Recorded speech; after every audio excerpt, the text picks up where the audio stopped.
and welcome to the Two Unlikely Christians podcast. I always want to say two live, but that was actually kind of a nasty rap group back in the '80s. So we're not two live group. We're two unlikely Christian podcast. Kind of unveiling my past there a little bit.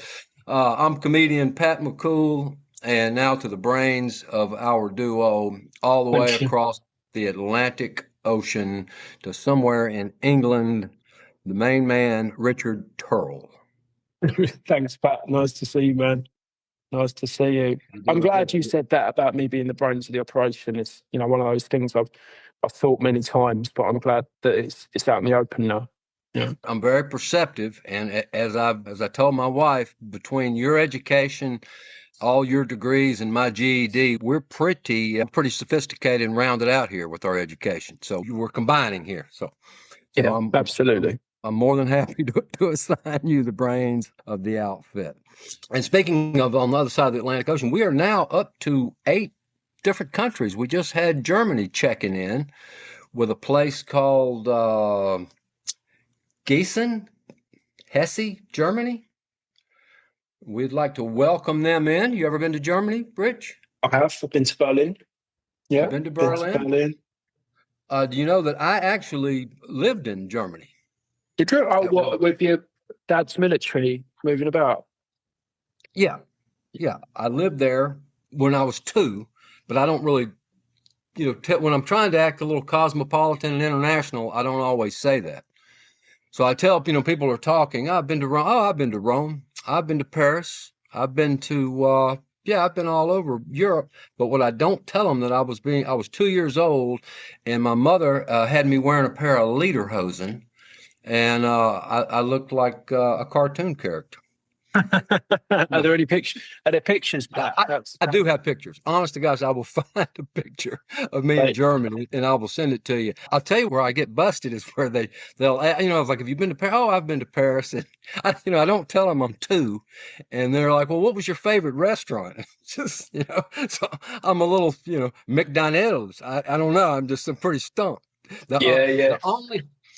The only recollection of a restaurant that I have of all my time in Europe was we were in Italy, and we were up in some mountains.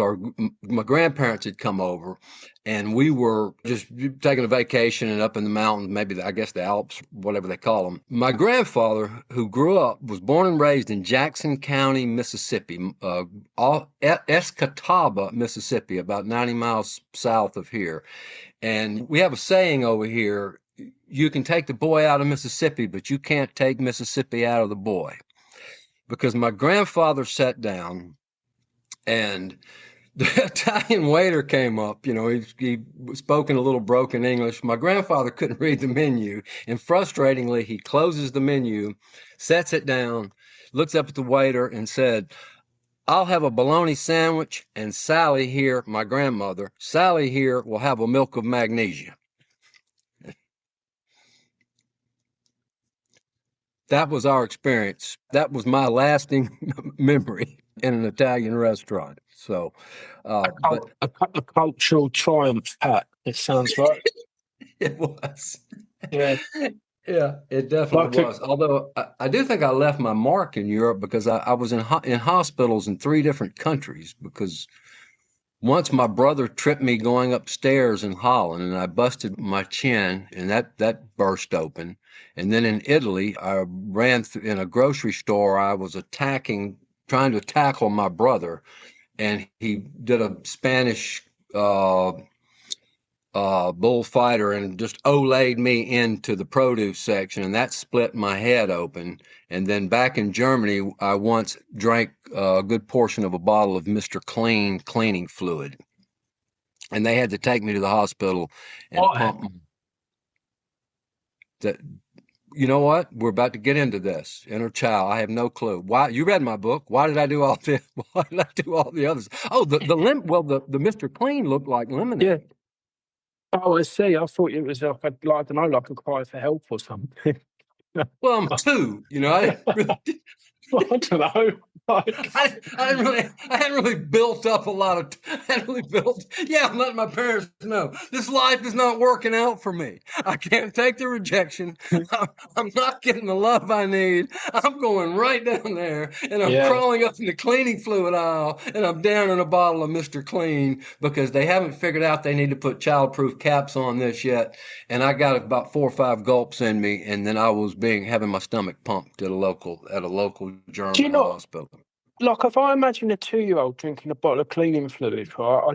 I see it and like I see the child taking the first sip, realizing it's not lemonade, and then they maybe they spit out the lemonade, the cleaning fluid, or like some they stop crying, something happens, but you continue to drink the cleaning fluid. Is this correct, Yes, Patrick? yeah, somehow I got enough in me to have to go to the hospital. I've wondered that myself. I thought like, well, once it hit my lips, didn't I just kind of spit it out? I was 2. I don't remember. I do know, my parents can vouch, they had to haul me to the emergency room. So obviously I got a few gulps of cleaning Oh, I fluid. believe it happened, Pat. I believe it happened. I'm just curious as to what was going on in that little 2-year-old mind. Yeah. Yeah, you're the same as me. Every time I recount the story, I'm like, how did I keep drinking? You'd think it'd hit the lips, and I'd be like, okay, this isn't lemonade. We're gonna move on to something else. Maybe we'll go, for a floor cleaner or something. But I almost did it. But I did somehow survive childhood, which is a good segue into what we're going to talk about today. Hit it, Pat. Uh, Take it away.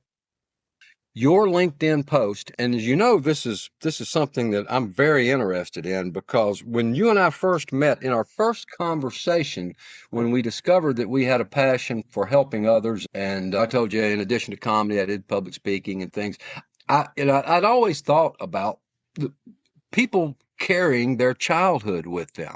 I always thought so many problems in people's lives come from what happened to them in childhood, and we briefly mentioned it in that, and we mentioned it during the episode on addiction. And what we're going to do is I'm going to read this. This is off LinkedIn that Richard has posted. We've got 3 posts here. I don't know if we're going to get to all of them. And remember that this is Richard's clinical take because this all comes from his clinical practice as a psychotherapist and addiction specialist. I always tie in the stuff that happened in childhood as the devil's way of continuing to come in and pound you. But you have this from a clinician perspective from the people that you've worked with. And I've always thought that, well, I know for a fact Jesus uses the clinical experience and therapy to help people Yeah. that I have a very good friend here in Hattiesburg, Dr. Beverly Smilewood. She is a psychologist. I don't know the difference between the two of you, but I think it's very similar. She is a sold out follower and believer of Jesus, but she has the clinical practice that she helps an awful lot of people. So I think people could get a lot of help from this. So I am going to read the very first post you said. And the word clinical, inner child, if anybody my age is a man is listening to this, don't click away because we had the inner child thing going on in America years ago. We talked about it, but it kind of had a stigma. It was kind of like uh, oh, just get over it and grow up type Mm. thing. But as I've gotten older, the term really does work because it is, or that there are things from your childhood that are carrying with you. And I've always thought that you may leave childhood, but it never leaves you. And that's all of it. So let's read this. Why the title is Why Inner Child Work Matters in Addiction Recovery. This is part 1 of a 3-part series detailing my approach of using inner child and somatic trauma therapy together working with suitable addiction patients. Trauma-informed practitioners understand addiction is not as a moral failing, but as a survival strategy, a coping mechanism rooted in unresolved childhood pain. For many, addictive behaviors are driven by emotional wounds carried by the inner child, a part of the psyche that holds our earliest experiences of fear, vulnerability, and unmet needs. Eddie Caparucci, I Caparucci, think yeah. Caparucci, a therapist known for his work with sex and pornography addiction, developed the inner child model for addiction recovery. This model identifies the unmet emotional needs of a wounded inner child as the driver behind compulsive behaviors. Having trained with Eddie and his co-author, Nathan Jones, I found this model to be transformative in helping clients reconnect with these wounded parts of themselves. Recovery in this framework means learning how to identify your dominant inner child archetypes and developing an emotionally literate, compassionate adult self that can reparent and soothe them. In my synthesized approach, alongside these valuable insights and new parts of responding to disowned parts of oneself, I work with the body. In post two, I'll explore the somatic side of this work and how this approach allows contact not only with the trauma that lives in the mind, but in the nervous system. So, if you could just elaborate from there. Yeah, of course, Pat. Thanks for reading that out. And so, I mean, I guess I'll pick up on something you said right at the front end there about, the stigma that can be attached in the child work. And it's really interesting, often, and I still come across it now. There's that idea that we should just get over it, that it's a fallacy. What do you mean in a child? I'm a man or a woman, like, and so we can be quite self-rejecting of a part of us that is, an early part of us that's wounded, that's hurt. And we all carry, that kind of younger part of ourselves. All the major schools of psychology agree now that, and all the minor ones, that we all have different parts of ourselves. Like no one's just, there's not a single personality, right? So we carry these younger parts of ourselves, but so also often there's this idea, this tendency to like reject that part of ourselves. And the interesting thing is, I think that the way that we relate to our inner child will usually mirror the way that we were treated as children. So if someone is rejecting that idea and rejecting that part of themselves, then that's probably what happened when they were a kid. Yeah. And often I think the people that reject these ideas the hardest are the people that need them the most. So I think there's something in that. The idea of the inner child is not that we actually carry there is a child inside of us, obviously, that, it's not what it is. But what the inner child idea does is it pulls together a lot of more complicated psychological ideas, and it packages them together in a very useful metaphor. Yeah, a very useful metaphor. And so that kind of construct allows us to start to relate to ourselves in different ways. That would be my opener there, Pat. You, uh, and I have always thought, um, as I've said, that so much of what goes on in our lives all goes back to childhood. If you were rejected as a child, you're expecting to be rejected. If you had trauma, I didn't really have trauma. You had trauma. Let me ask you this, Chris, we're getting into the fall. You had trauma in your life. What kind of are you a big fan of Christmas, for example? Not really. Okay. Not really. I knew that was coming. Yeah. Okay. You don't have to go any farther because you just made my point. Here's the point that I was going to make. I knew you were going to say this because when I talked to somebody, see, I loved Christmas because I didn't have the childhood trauma. A lot of the stuff that I got into happened later on in life, and or as I became a teenager and bad decisions. But you had trauma in my life, and I knew how you were going to answer this question. People that aren't big Christmas people, you can pretty much tell they had trauma in their lives as a child. See, the whole Christmas season comes to me and my wife and you, it's full of great memories and fond memories. It's not for you. It's because you had trauma with the parents. You had parents drinking. You had divorce and you didn't feel all of that comfort and joy and everything at Christmas time. Um, I've got people very close to me, a guy that just no, he doesn't like Christmas at all. He had a horrible father and a horrible childhood. So, one way I can just about tell if somebody had a good childhood or not by asking that one question. do you remember the Christmas and the family thing that way? So you had that trauma. I knew how you were going to answer that question, but to broadly expand it, even to myself, I just remember I can be going down the road and something will pop in the head that happened, in the fifth grade. Was it a rejection? Was it, getting a tail whipping for something that I didn't do and understand why? Now, I did most of the stuff I got the tail whippings for. Trust me. Um, it's those little things that go with us. Were you rejected? Were you dumped by a girlfriend, a boyfriend, or something like that? Did somebody treat you badly? Those things I think, all stay in our heads. And to tie the spiritual realm into it, I think Satan uses all of that to beat us up all through life. You said a lot in that post there that I was just noticing because I just skimmed through it. But there's so many things in there that he can use to destroy you. Not just an addiction. I think just people are just we talked about in the spiritual warfare podcast. I know people that as a child didn't, maybe get the love and that they should have, and they go through life expecting things in the subconsciously, expecting life to treat them that way. Does that make sense to you?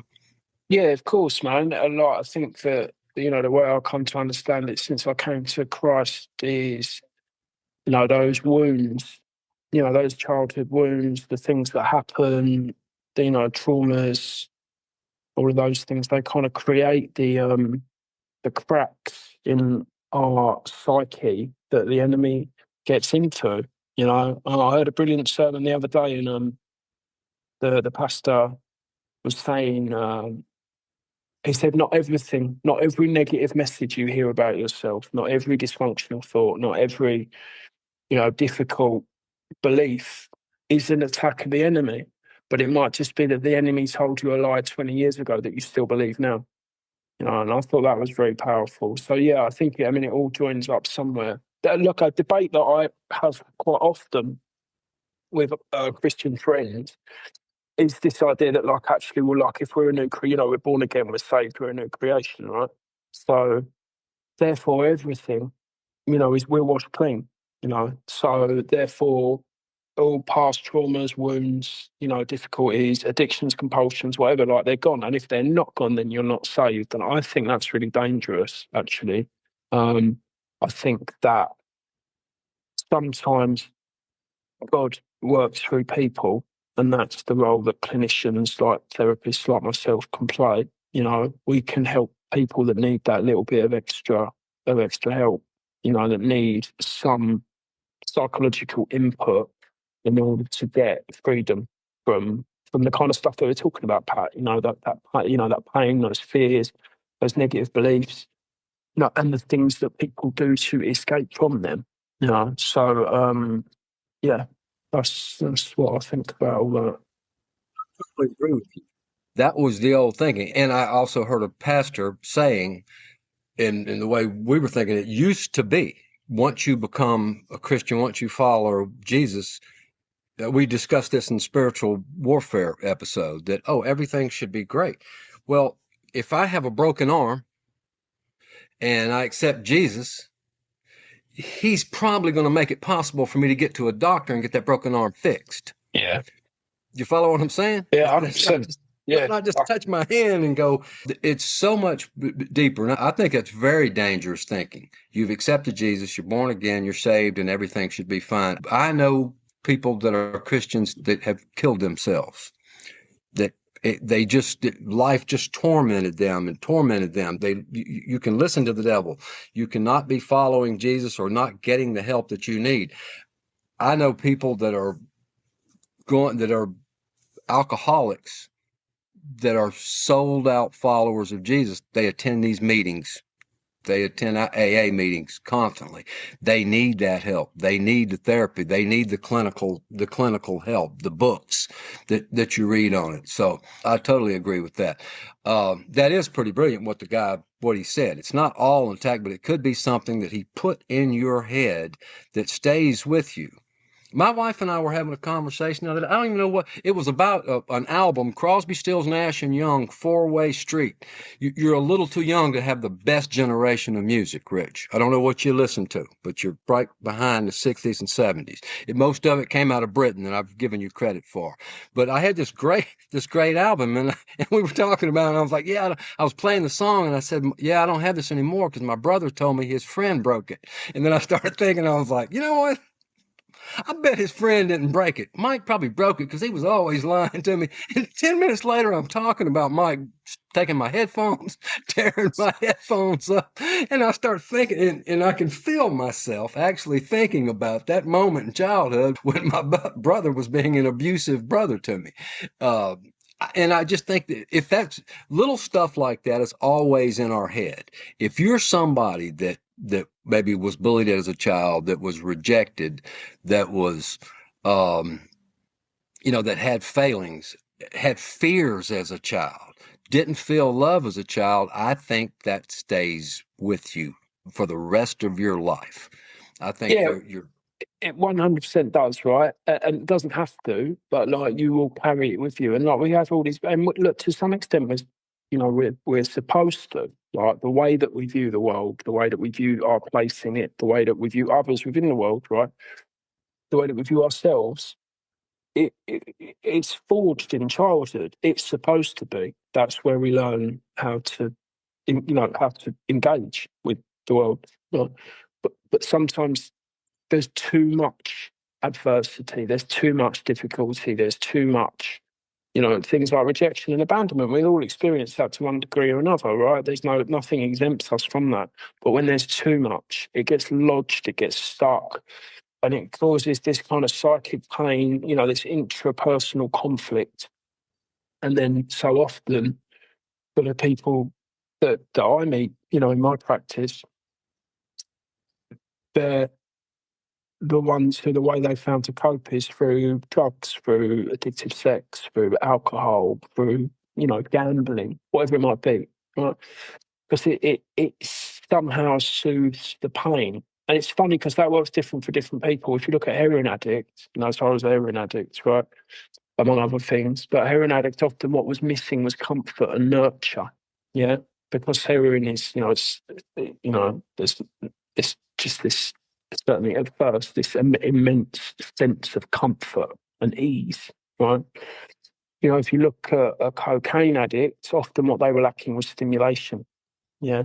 Um, so it's, the drug that someone chooses will often reflect what was missing in childhood. That's a very interesting thing. The nickname for certainly in this country, one of the old school nicknames for heroin was called Mother's Love. Yeah, Mother's Love. Yeah, yeah. that was a revelation what you said, because as I told you, I never did the heroin. I never did the heroin because it never showed up in my town, because as a teenager I was doing everything, but I did the cocaine. And I've told you before, I had mother's love. I'm the guy that loved Christmas. I had the mother's love, the dad taking me to the ball game, and my dad was a little bit of a hard case, but I had that growing up. But you just said something I never thought about. The one that goes for the cocaine, which I did, as we've discussed, is looking for stimulation. Well, I have a thought, Patrick, I could share with you if you would be interested about your story. Yeah, Go. and you tell me what you think. Like I'm willing to be wrong, right? But there was lots of love in your house. I've read your book and we talk and stuff, and we talk on here and we talk off air and all that stuff. Right? So you grew up, there was love. Lots of mum. Your mum was loving. Your father was present and attentive. Um, you sometimes refer to your dad as a bit of a hard case, and he was a military man, right? So I would guess some rules, some regulations, like some probably quite rigid, strict boundaries in the house growing up. Yeah, and then everything about how things developed for you was the opposite of that: rebellious, messy, yeah, like extreme, yeah, chaos, yeah. I kind of think that everything that you did was a reaction to that rigidity. Yeah. And yeah, I think the cocaine for you probably was because it was there and it was an act of rebellion, you know. And of course, once you've injected a drug like that, it's extremely addictive, and you did well to get away from it. But that would be my formulation of what you experienced. What do you make of that? Chills when you said it. It's like that never really hit me. You know, that's why I said I always like talking about this because I'm always trying to think back in the childhood, but I didn't experience that trauma. And I think you may have just gone right over the target because that's what I was doing. You said, why did you drink the Mr. Clean? I was always rebelling. And I was the third. I had an older brother, second older brother, two older brothers, and then I was little Pookie. And if you ever look into quite often, the little number three, little Pookie, will be the salesman, which I was. I was a top salesman with the insurance company I was in. I was a top performing executive with that insurance company. Mhm. And then I quit and I became a comedian. They end up in the entertainment business or something. Um, I think you're exactly right. It was rebelling. I was just constantly, creating the chaos. I can remember somebody asking my brother, like, "What is wrong with Pat? He has everything, and then the next thing you know, he has everything going for him, but." Last night he went out and ran his car into a tree. Or last night he doesn't need food, but him and his friend just got caught burglarizing a convenience store. So I think you just nailed the head. You just hit the nail on the head. But So you never. and an interesting point that comes out of that, which is really important, I think, for for the listeners, is like it don't like it doesn't have to be like an obvious like trauma, like abuse, violence, neglect, growing up with alcoholism, sexual abuse. It doesn't have to be those things. Sometimes it's much more subtle. Sometimes it's much more subtle. But like, we can usually find the roots of dysfunctional behaviour in back in childhood, because all of that behaviour, it all serves a purpose. This is a really important point, right? It's like, I know we're going all over the place a little bit, but I think it's valuable, right? It's like all of that behaviour serves a purpose, right? Like in a really messy way, yeah. So for you, though, like, I think anyway, and I'm not telling you, right? And I'm aware that we're kind of potentially psychoanalyzing you on a podcast, right? But like, like that. Yeah, there is that, like, that need for like rebellion, for messiness, for all of those kind of things, which are all like, a bit of chaos, which are all things that kids need some of that, right? Actually, how how a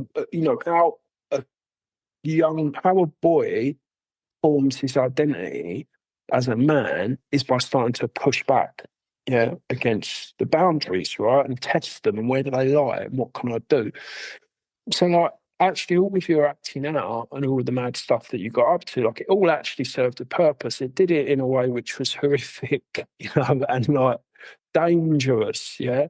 But it all Yeah. served its purpose. My drug addiction served a purpose. I was so full of like anxiety and self-loathing, that I needed someone to take the edge off of that. And to be honest with you, if I hadn't become a drug addict, right, I think there's a very good chance I would have killed myself, because what was going on inside of me was so painful. Yeah, so it all serves its purpose, right? All of these things we do, they serve their purpose. It's just sometimes they do it in a way which is so dysfunctional and destructive that it has to stop. It has to stop, man. Yeah, that's some insight. I never really thought of that. The light bulb went off when you said the cocaine is going for the charge, the other's going for the love. I've always wondered where the two were because there's a correlation, but there's a big difference there. And that's what I was looking for, the thrill. Mm. So I never really thought of that. While we have time, can I read part two real quick? Yeah, let's give it a go, and we can always sort of talk about this at another, a bit All right. later on in our schedule. But let's give it a whirl. Okay, let me just do this real quick and we will see what the body remembers. The somatic side of addiction. Addiction is more than a mental pattern, it's in a bodily response to overwhelm. That's the core insight I gained from training with somatic trauma expert Babette Rothschild, author of The Body Remembers. When trauma occurs, the nervous system can get stuck in survival states, fight, flight, or freeze. In this state, the body no longer feels safe, even when the environment is. For many, addiction becomes a way to numb, escape, or artificially regulate this dysregulated system. Rothschild's trauma-informed approach teaches that before diving into childhood memories of inner child work, clients must first learn to regulate their body. This means building awareness of sensations like shallow breathing, chest tightness, or restlessness without judgment. Once some degree of somatic safety is in place, can deeper psychological work, like inner child healing, proceed with the overwhelming the system. In part 3, I'll share how combining these two frameworks, Caparucci's inner child work and Rothschild's somatic approach, creates a powerful path during long-term recovery. This sounds like you're kind of continuing on what you were saying. For many, addiction becomes a way to escape and artificially regulate the dysregulated system. So you're saying for a lot of people in addiction, they have a dysregulated system that's Yeah, coming from childhood? yeah. Most, most if not all people in addiction, like it's an issue. It's an issue of emotional regulation in one way or another. People that they're really kind of down in a part of their nervous system that's like kind of should be for like calm and relaxation, but actually they've kind of dropped past that and they're into sort of being quite like, shut down, dissociated, disconnected. Or often people like they're up too high. They've gone into the part of their nervous system that's responsible for activity, for moving forward, for getting stuff done. They've shot kind of past that and they're into fight or flight, and so helping people to kind of be able to regulate their state and stay in that kind of, more the optimal parts of their nervous system is really key. And when you start to talk about and remember traumatic memories, right? Like then people become dysregulated. So you have to be able to regulate. Like if you're going to dive into the kind of material that sometimes you have to look at during the inner child work.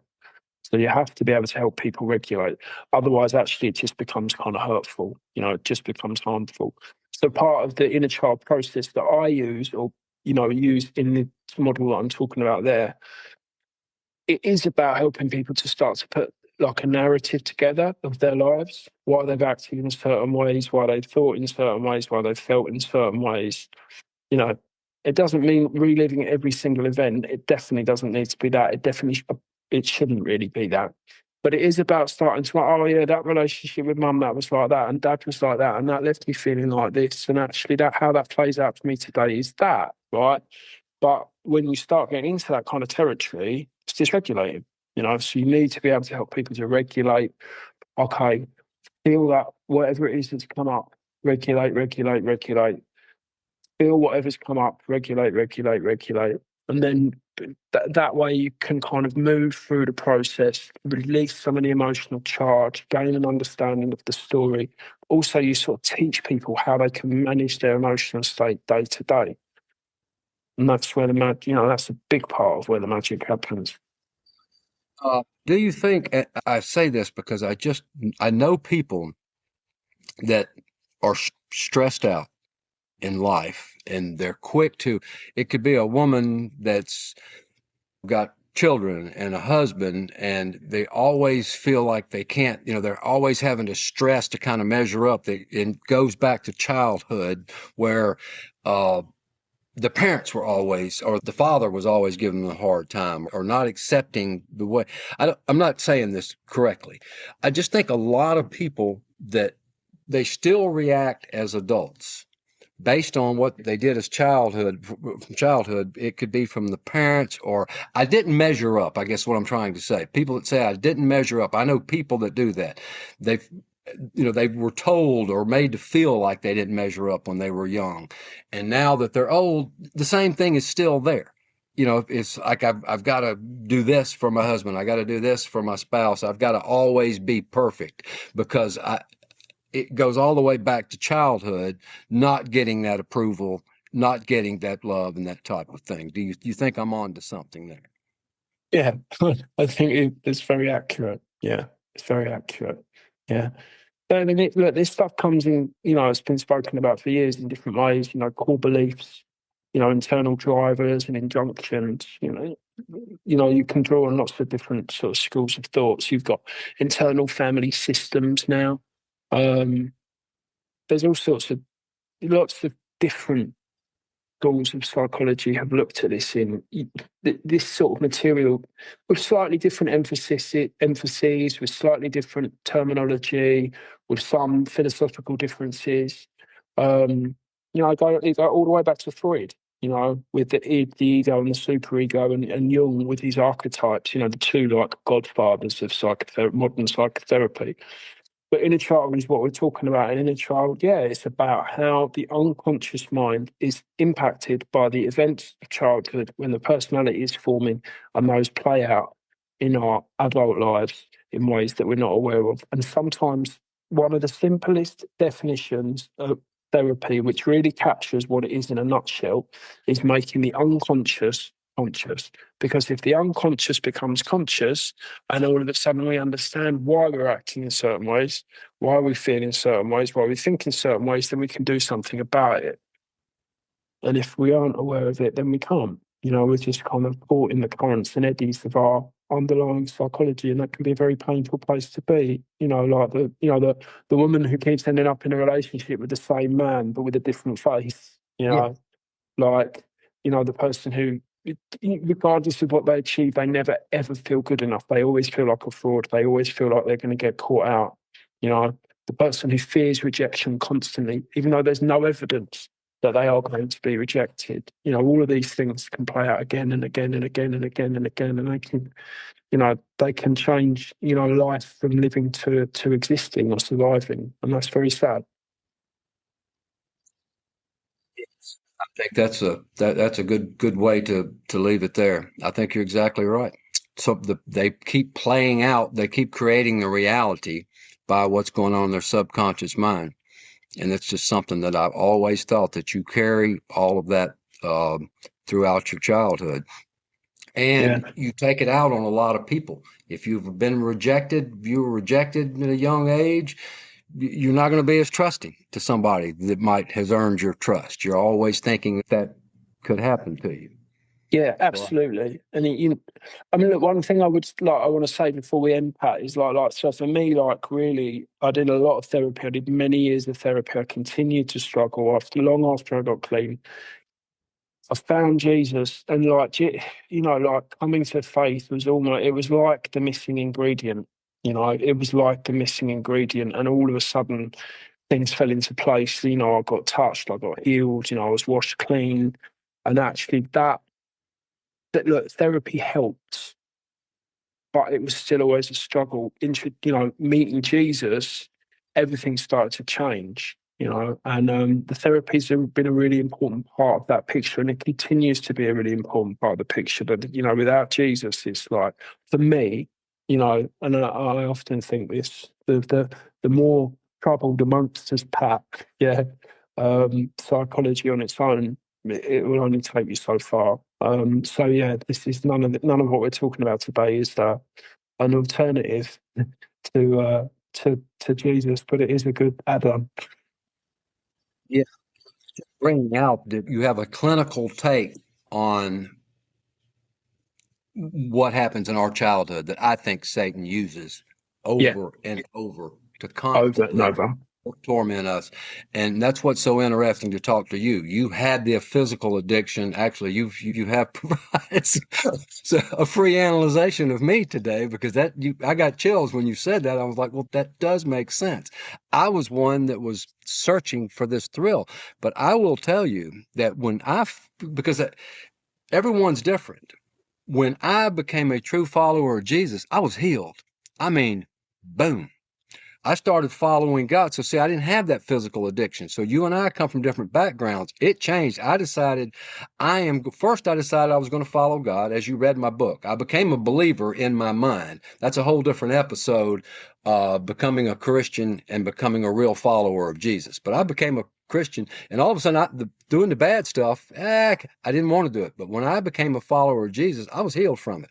I heard Alice Cooper, you know what I'm talking about, right? Alice The Cooper, musician. the musician. Yeah, Yeah. he said, when I came to Jesus, I was just healed.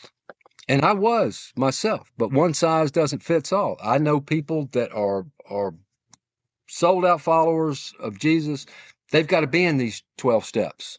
They've got to be. They need the therapy. They need the help. So that's why we like to combine the two in our conversation. Again, the friend of mine that I'd like for you to meet one day, when you come back to Mississippi, Dr. Beverly Smallwood. She is a sold out follower of Jesus, but her practice is all about bringing people the therapy, the help, and everything just like you do. Yeah. So I think Yeah. that's very important. And the key is, I will tell you, the thing with me and you, when it comes right down to it, we were incredibly miserable people. And in our first conversation, realized that we were filled with joy, filled with peace, filled with happiness, and there was one common denominator: Jesus. Although we didn't know it during the conversation. We didn't know it until we had a conversation, till we had a conversation later on. So I don't think it was an accident that we started having a conversation. But um, I've just always thought that. I know people, and I can just tell by their reactions. And a lot of times, just like my question about Christmas, a lot of what their troubles they have in their life doesn't have to be addiction. It could be troubles in marriage or aggravations and things. It all can spurn back to what happened when they were in childhood. But for me, because so many people had the rejection. I've told you before, I got dumped by girlfriends a couple of times, and that kind of stuck with me. I had no idea that God was playing the long game, and he had this woman that I never thought I could ever in a million years have a wife like I have. But I Yeah. was destroyed back then. And when I met my wife, I'm like, yeah, it's probably just a matter of time before this is going to blow up on me. But being the woman of God she was, it more and more realized, no, this is the person that God had for me. But Jesus had a plan for my life. Go ahead. You're about to say something. Yeah, no, it's because there's that, it's like, look, God works all things for good, right? But then we know Right. that the enemy, he's here. He walks around like a roaring lion looking to devour us, right? And Yes. sometimes it's, I see that as the stumbling point for many coming into faith. It's like, well, why did I have to suffer the way that I suffered? Like, why me? And I think it's complicated, right? It's like, well, we know the enemy's doing what the enemy's doing, right? But then also, I think at the same time, almost paradoxically, and for me, God worked all those things for good. So the enemy does what he does, but if we're able to kind of like have faith and kind of embrace Jesus, then we can be kind of healed and redeemed and transformed. And then actually all of those painful experiences, I wouldn't be sat. I don't know what I'd be doing, but maybe I'd be working in a bank or something. Who knows? But like I wouldn't be doing what I was doing unless I'd been through what I'd been through. I wouldn't be able to help people unless I'd experienced what I'd experienced. I wouldn't be able to help them the way that I help them now. So he does work all things for good, but that can still involve a lot of suffering because we live in a fallen world, sadly, and there's, the minions of darkness are, they're amongst us and they're very real, so it's a complicated picture. But yeah, there we go. To close on that, actually, my struggle has been one of the greatest blessings, which is a whole nother podcast. If you come through the struggle, if you've seen the dark, you've seen the struggle, you've seen the misery, then you have the joy and the peace that Jesus can bring you. I enjoy everything I do now. I mean, it's just, I never would have been that. I was the guy that you just psychoanalyzed 20 minutes ago. That I might have been searching for the excitement because I kind of was. I always needed, so I would sit in school going, this is killing me. I need to go outside and break a window or something. But after going through all of those struggles, I just have peace. I have joy. I can sit by myself. I love solitude. I love just sitting around, where before it was like I had to be doing something. You were going to have one final thought. Well, it's nothing major, Pat. We could have discussed this off air, but I was going to say, should I send the invoice to your email or shall I Yes. WhatsApp it to Yeah. you? Yeah. So, yeah. Send it to my people, and I will have them. Hey, could you guys cut Richard a 3-party post-dated check and get it in the mail across the pond? It was very valuable, Richard. It truly was. And I That's hope a what we pleasure. have talked about today is valuable to our growing audience. So, all right, Rich, appreciate you checking in with me today. I know you had to kind of squeeze in there because you've had a busy weekend. So I will see you next week. And to everybody out there, God bless you all. God bless you all.